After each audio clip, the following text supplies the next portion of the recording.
Welcome to the Jill on Money Show. It's Tuesday, July 8th, and we are here trying to help you make better, more informed, more considered financial decisions. You know, there isn't one way to get where you want to go. There are so many different routes, and there are a lot of different upsides and downsides to each route that you choose. That's why we encourage you to get in touch with us so that you can consider all of the options and you can see which one kind of feels right to you. This is about you. This is about what your needs are. So I know that we're all voyeurs. I get it. I'm a voyeur. That's why I love this show. The thing is, as you listen to the stories that someone tells, you put into your own mind, like, well, what would I do? But your situation is different. So if you want to run your situation, your question by us, Mark and I are both certified financial planners. We'd love to chat with you. All you need to do is go to our website, jillonmoney.com. Click the Contact Us button. It's in the upper right-hand corner. And when that form pops up, that's an email that we'll receive. It's great. Give us a lot of detail. If you want to join us on the show live, you check the box, and Mark does everything else. He arranges to get you on the air live with us. Don't forget that while you're on the website, you can sign up for the free weekly newsletter, and you can check out our subscription service called Jill on Money Live. That is where you have access to quarterly live webinars, the entire back catalog, bonus audio and video content, all for $45 for the next 12 months. So you can check that out. All right. Today, we're joined by Jerry and Tom, also known as Tom and Jerry from New Jersey. Guess what? It's not their real names. I know, it's shocking. All right. Hi, guys. How are you? Great. How are you? We are doing well. What's going on for you? Well, first off, I just want to say thank you so much for having us on. We had asked last year and were invited and couldn't be on. And actually, our son turned us on to your show. And we have been like total active, obsessed listeners. So anyway, learning so much. And I feel like I need the Jill and Mark seal of approval before I make this major life decision of retiring. I love that. And first of all, thank your son for turning me on. I mean, thanks for your son for turning you on to us. I joke. Okay. So what's going on, Jerry? You're working full time still? Yes, I am. I'm a nurse, actually. Oh. I've been working a long, long time. And we had planned that I would work another year and a half. But now I'm feeling like I got to get out. Okay. So it's a little earlier than planned, so a whole year earlier, but I'm thinking, can it be done? How old are you? I am currently 58. I will be 59 the end of the year. And Tom, are you still working full time? Yes, I am. And how old are you? I am 62. Would it be your intention, Tom, to say to Jerry, there is like, I am not quitting, or you're like, I'm not letting you have the fun without me? Would you also think about retiring in another year or 18 months? Absolutely. As soon as Jerry goes, I go. That's it. We're a team. I know it. I've watched the cartoon many times. I see that you work well together. Okay. So let's talk about the situation that you find yourself in terms of your savings, because, you know, obviously you're making up money, you're doing your job, but we have heard a lot from people in the medical profession, all different stripes, that COVID fried them and that many people just kind of stuck it out. And I think there is a little bit of a hangover from that whole experience. So I want to understand how much money you've saved so that we can try to make this happen for you. Sure. And just so it's clear, like we were thinking another year and a half, but now we'd like to do it the end of this year. I'm with you. I got I see the 6 months, the 6 month clock is ticking. Okay, great. Okay. So where do you want to start? I have my notes. Okay. First things first. Will either of you be entitled to a pension? Yes, I will. Okay. What is that pension amount? We're going to pretend you give your notice, you're done. It's the end of this year. The beginning of next year, what is the pension amount? It would be $65,161. All right. I'm going to just say 65,000. Okay. Sure. Tom, no pension for you? No. Okay. So that's great. A huge base. Amazing. What have you guys saved in retirement assets? Combined for both of us is pre-tax 1.556. All right. 1.5 million. I'll even say 1.6. Okay. And that has not been taxed. So that's all traditional. Right. Okay. Great. What about money that is maybe Roth assets? So total combined, Mm-hmm. 1.316. All right. Okay. So that's Roth. Great. What about beyond that? Do you have a brokerage account? We do. It's 73K. Okay. Great. What other assets do you have? Is there CDs or bonds or anything like that floating around? None of those things. No, Okay. savings account, but like we How, kind of use it. so how much in savings? Checking savings? 21K. Okay. How about your home in New Jersey? How much is that worth? We'd safely say 900, but it could be more. It's gone berserk here. Do you still have a mortgage on the property? No. Okay. Do you own any rental property, vacation home, second home, anything out there? So second home, we do. Yes. Okay. How much is that worth? Right now, I would say after we did some work, 1.7 to 1.9. Wow. That's a Well, lot. it's in a expensive area. Okay. And do you have a mortgage on that property? We do. We actually took it out to do this work. How much did you take out of a mortgage? So the balance is 322. And what's the interest rate on that? It is 2.625. Oh my gosh. Jerry and Tom banging out that low mortgage interest rate. So you don't have to pay that off. That's pretty good. Yeah, it's a 15-year. It'll be done in about 11. Okay. Fantastic. That's great, though. I mean, terrific that you have a nice locked in interest rate. No need to worry about it. Do you guys have grown kids? We do. We have two. How old are they? 31 and 27. Are they launched or do you help them in some way? Well, we don't help them, but one of them may need some help getting a place. So, Buying a home, you mean? yeah, or apartment, that kind of thing. Yeah. Uh-huh. Is that something that you would want to do regardless of the impact on you? I guess, I mean, I know a lot of people, I'm about your age, so you're my cohort. A lot of my friends are in the very similar situation where they look at where they are and they'll say, I'd like to be able to help my kids. My biggest concern is that it doesn't derail your own retirement plans. So I need to know how much of a priority you think that is going to be for you guys. I mean, I'm making it sound like he needs complete assistance. That's not true. It's just we'd like to help get him launched. Okay. But I wouldn't want it to affect, and he would never want that to happen. But I mean, if this discussion tells us, oh, I should work another year and it would be easier to help, and again, I'm not buying a whole house. You're like a little help, a little like, I want to help you with a down payment. When you think about that help, what does that amount to for you guys? In other words, I'm going to make it up since you're from New Jersey. I'm just going to make it like, do you want to say like, we want to help this guy, this young man buy an apartment. If you want to buy a studio apartment where he wants to live, it's going to be $1 million.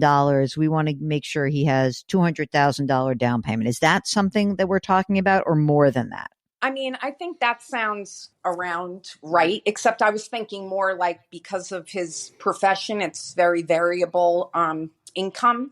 I was thinking more like, can we gift every year or something like that to like assist with the ongoing payments? Because he's squirreled away a ton of money to have a down payment. Yeah. So it's more like it's that help along the way to make him feel like he can. Okay. Making this clear. No, that's great. That's amazing. Okay. So, now when we look at we got all the assets, we got the money that, that you would like to give away. Now for the kicker, what do you think you need to live on? What do you think your expenses look like? So right now, when we run our numbers, but like we feel we are going to change our lifestyle a bit, moving away from this primary home and to the other home. So we think we spend about 10 grand a month now. Okay. But we are, kind of hoping we can spend more. Okay. But just so we're clear, you would sell the primary residence, that $900,000, you would sell the house and then you would move to the second home and live there full time. Is that correct? That's correct. Okay. Yep. So the 900,000, you pay some tax on it because I'm sure you bought it cheap when you were younger. But you'll clear some bunch of money. I don't know. Well, I'm just going to say I actually inherited this. My father passed away. Oh, Mhm. And so I get that stepped up basis. step up in cost basis. I see. And when did you inherit the house? Do you remember? 2013. All right. So it's not as, so in fact, do you think you guys have, I don't know what the fair value was in 2013, but Yeah. is it more than a $500,000 of gain? I doubt it, right? No, probably not. I mean, Okay. unless it goes for like over 1.2 million. Okay. So, I mean, which would be a good problem to have, I guess. Yes. So let's be honest. All right. So the 900, it's just about clearing that and, paying commissions and stuff, right? Yeah. So we could potentially have, just so I make sure we have this, we're all on the same page, that what we're looking at is 1.6 million in traditional, 1.3 in Roth, the brokerage account, which is worth 70-ish. You would be able to put in probably another 800,000 in there from the proceeds of the house, right? Mm-hmm. Yeah. And then you move to the second home, and you would want to be able to have $10,000 or $12,000 a month of living expenses. So this seems very reasonable because two things. One, you got the pension. You have that Right. 65 grand. So that's number one. Number two, you will eventually have Social Security, right? Yes. Yes. And do you have those Social Security numbers available? I do. Yeah. What do you So got? we were thinking that Tom would wait until age 70 and his would be 43, 45. Mm-hmm. And I would probably take it at age 67 and it would be about 3,200. I mean, there's no problems here because this is really a huge amount of a base, right? You really essentially have this period, like, okay, in 6 months you're done. Now you've got this period, when you're 59-ish, you'll start to take some of the money out of the traditional account because you really would. This to me is like where you're going to get the money to augment the pension. You're going to take the money that's out, that has not yet been taxed. Obviously, Tom's already over the age of 59 and a half. We can take money from his first. How much do you guys earn together right now? Like 188. So, I mean, even if we just kept you in the 22% tax bracket, if you pulled out the amount of money that would keep you in the 22% bracket, first from Tom's account, just to get that money out, right? Because it hasn't been taxed yet. And you keep doing that every year, then you will be in the situation where, my goodness, you'll have plenty of money coming in by the time you claim Social Security. You're in great shape. And yeah, I think you absolutely can gift to the kids. I have no hesitation. So I don't know how much you want to gift also. So let me just start with that. Right now, under today's law, which, so things can change, that you can give $19,000 to anybody you want as a gift. Okay. Mm-hmm. Now, because you're a couple, that means you could give $38,000 a year to each of your kids if you wanted to. Mm-hmm. Now, the thing is, I'm not sure I want to do that, but maybe you would. Maybe you say, like, we're going to sell this house. Let's do 38 this year to each of them. Mm-hmm. Let's do 38 next year. Let's push some money to the kids. Let them do what they want to do, each of them. And then we'll reassess in a year from now. You don't give it to them saying we're giving this to you every single year. We say, this is what we're giving right now. Right. And we're going to see how things go. This to me is a no-brainer. You can afford it. What's very likely to occur is that, all the money that you have already saved is going to accumulate faster than you can even pull it out of that traditional. It may even be that you pull money out up to the 24% tax bracket, that you pay a little bit more in taxes just to get that money out so that you don't have that big explosive tax bomb, as Ed Slott likes to call it, the ticking tax bomb that comes to, at your feet at age 75. So we have that. Is that like what we have? Like, is that something to be very concerned about? I don't want to go crazy. I think that you have the ability to control this a little bit more. So how about, can we spend more money? Because we do have a financial planner with our, where our money is kept. Yeah. And we've kind of thrown out the idea of us spending like 15 a month. You can't even spend, you couldn't spend 15 if you tried. I know it. I think that you probably are pretty, you should be able to do that. I wouldn't do it out of the gate. I would try, let me just do a quick thing with I just want to look at your Social Security for 1 second. Does your pension have a cost of living adjustment or It not? does not. It does Okay. not. Is there a survivor benefit to it? There's like a zillion different options you can choose. So you could go that way, but we were thinking of not, to be honest with you. I know that may sound crazy, but can I just back up 1 second and ask you Sure. one? So like if I stayed another year, I just want to tell you what the difference is, the years of service add to it. It's a $2,600 difference. This is why I'm thinking like, if I can leave now, why not leave and start living? I would have no compunction about the staying an extra year. I would not I wouldn't Okay. make my decision based on that at all. Okay, But because that was my big decision. no, I don't think so. I don't. If you work with a financial planner, what did the planner say when you said you want to spend 15 grand a month? He said, fine. They actually figure it out. That was what I wrote in my questions. They do this running all those Monte Carlo. Yeah, all that nonsense. Of Yeah, and course. they tell you like we're 99% success rate Yep. after like all kinds of things happening. Yeah. And so I kind of wanted to wrap my head around what that means. And he had it figured at $15K a month, plus an additional $25K of vacations into our 80s. I mean, first of all, I think that the numbers all work. I think that if it's 15 grand a month and that's really what you're spending, that's what you should model. I think that if it's like we're spending 10 right now and and we're really only going to spend 15 with the trips and all that, then that's fine. I think it should be as realistic as possible also that like, if you really want to help the kids, I wouldn't go like hog wild and spend 20 grand a month or something. Like you have money, but like, 1.6 million hasn't been taxed yet.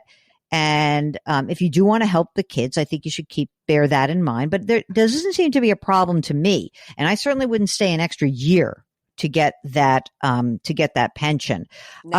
I think that or to improve the pension. I would be interested in hearing what the other pension options are, even though Tom is 4 years older than you and probably has a shorter life expectancy. Is there some choice in the pension options that might give him 50% of the pension just in case, so that he has a little bit of base of income, so that, when he goes and finds his next wife that no, I'm just kidding. I'm not kidding. And yet I'm kidding. But I mean, I think that it's worth it to say to the financial planners, hey, we also have these pension options. Help us with that.